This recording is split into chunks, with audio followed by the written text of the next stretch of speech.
तर ज्यांना बोलायचंय त्यांनी अनम्यूट ठेवा, ज्यांना नाही बोलायचं त्यांनी म्यूटवर राहा, म्हणजे बाकीच्यांना ऐकूच नाही. सांगा आता एक एक जण, कसं वाटलं तुम्हाला? काय काय सांगितलं गुरुदेवांनी? 10 मिनिटं चर्चा करू.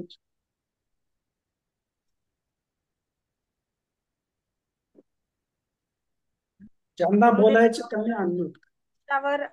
दृश्यावर विश्वास ठेवण्यापेक्षा दृष्टा झालेलं केव्हाही चांगलं.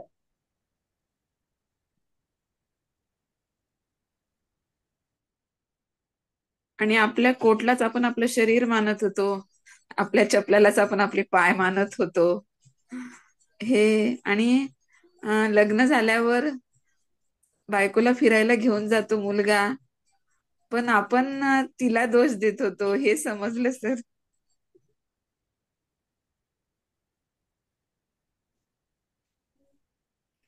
अजून सांगा. अनम्यूट करायचं, बाकीच्यांनी म्यूट करायचं, एकेकाने सांगायचं. अनुशासन अनुशासन खूप महत्वाचं आहे. म्हणजे जसं की 24 तासामध्ये असं काही गोष्टी, झोपण्याची वेळ, खाण्यापिण्याची वेळ, साधना सत्संगचा वेळ, कामाची वेळ, ही अशा काही गोष्टी आहेत जे की अनुशासन मध्ये असल्या पाहिजे. आणि गुरुदेव तेच म्हणत होते की तुम्ही अशा खूप गोष्टी केल्या असतील, जसे की पहिला आटबलिंग मध्ये येण्याच्या अगोदर साधना नव्हती, सत्संग नव्हता, सेवा नव्हती. अशा बऱ्याच काही गोष्टी, खाण्यापिण्याच्या चांगल्या वाईट सवयी, टाइमवर खाणं पिणं. तर हे अनुशासन मध्ये आले बऱ्याच गोष्टी आता 70-80%.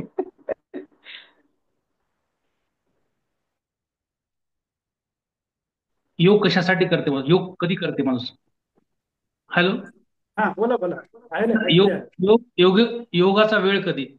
तर दुनियादारी जेव्हा आपण पाहतो त्यावेळेस योग, किंवा दुःखापासून मुक्ती मिळण्यासाठी आणि काही प्राप्त करण्यासाठी योग करतो. योगाच ते कळालं पॉईंट, चांगला पॉईंट आहे.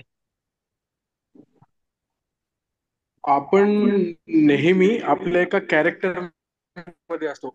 जर आपलं प्रोफेशन आहे, आपण डॉक्टर आहोत, ऍडव्होकेट आहोत, तर 24 तास आपण त्यामध्येच असतो. घरी जेव्हा आलो, घरच्यांसोबत आहोत, बाहेर आहोत, तरी पण आपण त्याच कॅरेक्टरमध्ये असतो आणि त्यातून कधी निघू शकत नाही. आणि त्यामुळेच आपल्याला प्रॉब्लेम होतात. आपण आपल्या कॅरेक्टरच्या बाहेर निघू कधी नाही शकत म्हणून. आणि योग, आणि सेकंड हे एक ब्युटिफुल पॉइंट वाटला. आणि दुसरा हे की योग जे आहे ते आपली मूर्खता कमी करण्यासाठी आहे. That's it. योगा जो आहे ना, ते जे घरामध्ये लहान मुलं असतात, 3 महिन्यापासून ते मुलंच ना सगळं योगा करून दाखवतात. जन्मताच आपण योगाच करत असतो. आणि गुरुजीनं हे पण सांगलेलं आहे की वृत्ती म्हणजे चित्त, मन, अहंकार ह्याच्या पलीकडे सुद्धा आपण काहीतरी आहोत.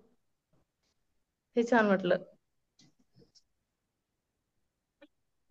आपण बऱ्याच वेळेस दृश्यामध्ये अडकतो, त्यामुळे दुःखी होतो असं.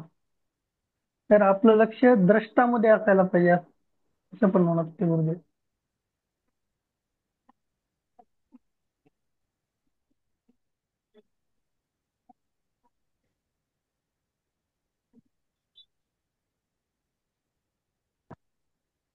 नाही, कोणी सांगा. आपलं बोलणं झालं की म्यूट करून लहान म्यूट करून टाक, म्हणजे दुसऱ्यांना डिस्टर्ब. हा, बोला. अजून बरंच काय सांगितलं गुरुदेवांनी, सांगा एक एक पॉईंट जरी सांगितलं तर सगळं काय. जीवनाकडे आपण जे बघतो ते एका विशेष वृत्तीने किंवा आपली जी वृत्ती आहे, आपला जो स्वभाव आहे त्यानुसार आपण जीवनाकडे बघतो. तर तसं नाही बघायला पाहिजे.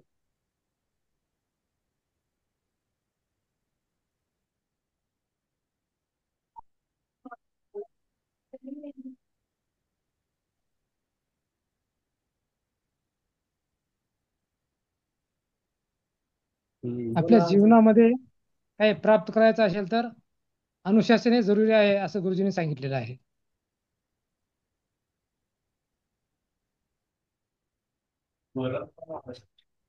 एक 2 मिनिटं मी थोडस विश्लेषण करतो. अजून कोणाला सांगायचं असेल तर सांगा.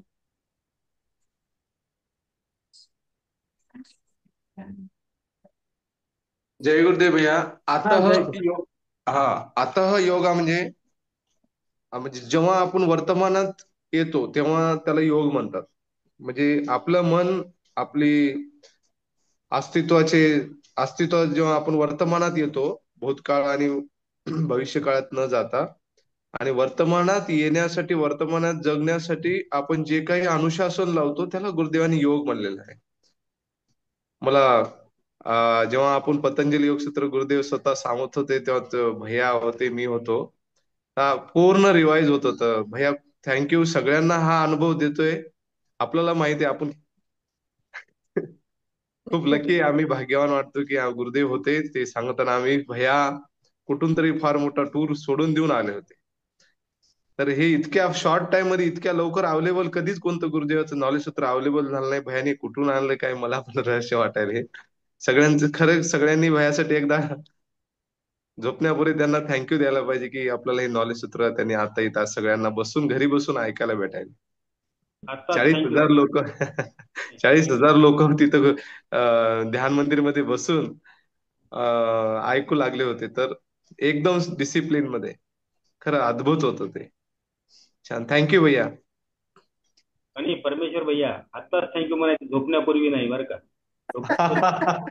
नाही, मला ऐकायचं भैयाचं सेशन पुन्हा. ऐक ना, आता सुद्धा सरांनी आपल्याला रेकॉर्डिंग कसं दाखवलं माहित आहे, किती मेहनत होती. हो, मी ते किती कमाल आहे त्यांची, खरंच काय आहे. तर त्यांनी हे पकडून ते सगळं केलं, हेच योग आहे. खरंय खरं, हा हे योग. योग ते तर योगीच आहेत. उपवासमुळे होते का? उपवासमुळे मन होते का? ते पण तप आहे म्हणले ना गुरुदेव. उपवास पण एक लावलेलं अनुशासन आहे, ते पण योग आहे. शरीर शुद्धी होते म्हणले गुरुदेव उपवासामुळे. शरीर, हा.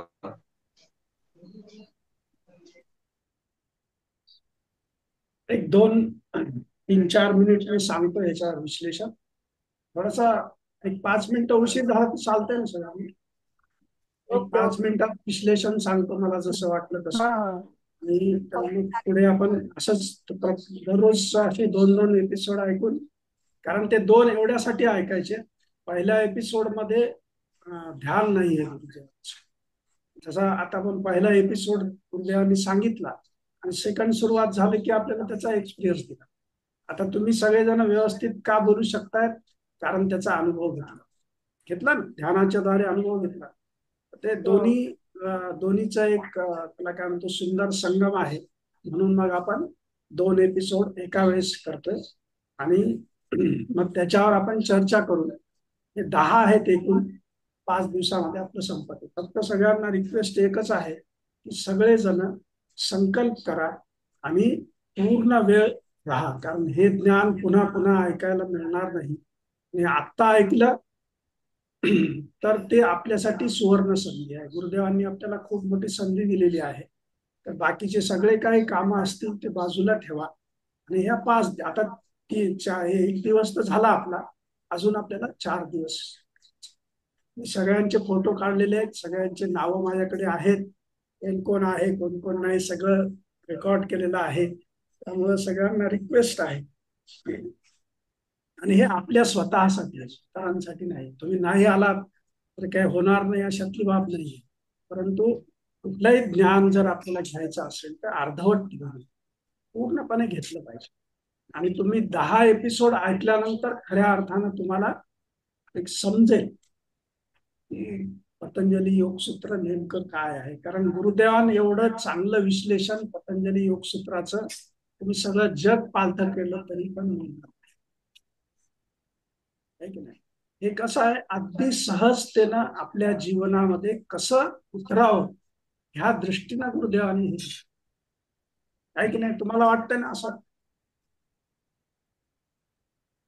1-2 मिनिटं मी थोडस 1-2-3 मिनिट विश्लेषण करतो आणि त्यानंतर मग आपण पुन्हा काय आणि दुसरं कुणाचे काय प्रश्न असतील तर माझ्या मोबाईल नंबरवर आधीच पाठवा, म्हणजे त्या प्रश्नाचे उत्तर सुद्धा आपल्याला शोधून हे करावे. काही प्रश्न असे असतील की त्याचे उत्तर शोधावे लागतील आणि मग द्यावे, ते पण करायचं. हे जे प्रश्न असतील फक्त एकच आहे, सगळ्यांना विनंती आहे की तुम्ही आता राहिलेले 4ही दिवस हजर राहा.